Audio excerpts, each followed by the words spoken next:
శ్రీరామ్. జై శ్రీరామ్. రేపనగా 25వ తారీఖు డిసెంబరు 2025 రోజున మరి ఆ గురువారం రోజున మన హిందువుల రోజు కాబట్టి చాలా మంది వాళ్ళకి ఐకమత్యంగా లేకుండా చాలా మంది క్రిస్టియన్ల రేపు ఇది క్రిస్మస్ అని పండగలు చేసుకుంటుంటారు. క్రిస్టియన్ వాళ్ళు అది మన హిందువుల పండగ కాదు, మన హిందూ సంప్రదాయం కాదు.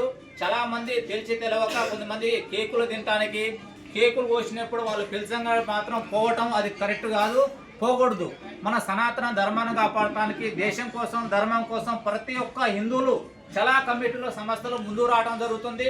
కాబట్టి ప్రతి ఒక్క హిందువులు ఐకమత్యం ఉండి ఈ యొక్క వీడియోని గమనించాలని కోరుకుంటూ మన హిందూ పండుగల్ని సంప్రదాయించాలి, మన హిందూ దేవుళ్ళని సంప్రదాయించాలి. ప్రతి ఒక్కరు మాత్రం హిందువులు క్రిస్టియన్ల పండుగలకి పోవద్దు, క్రిస్టియన్లు కేకులు కోసినా కూడా పోవద్దు. అక్కడికంటే మన హిందూ సంప్రదాయం ప్రకారం మన దేవుళ్ళు మనం మొక్కుకోవాలి, మన ధర్మాన్ని మనం నమ్ముకోవాలి. ధర్మాన్ని నమ్ముకుంటే ధర్మాన్ని కాపాడితే ఆ ధర్మం మిమ్మల్ని కాపాడుతుంది. జై శ్రీరామ్. జై శ్రీరామ్. భారత్ మాతాకి జై.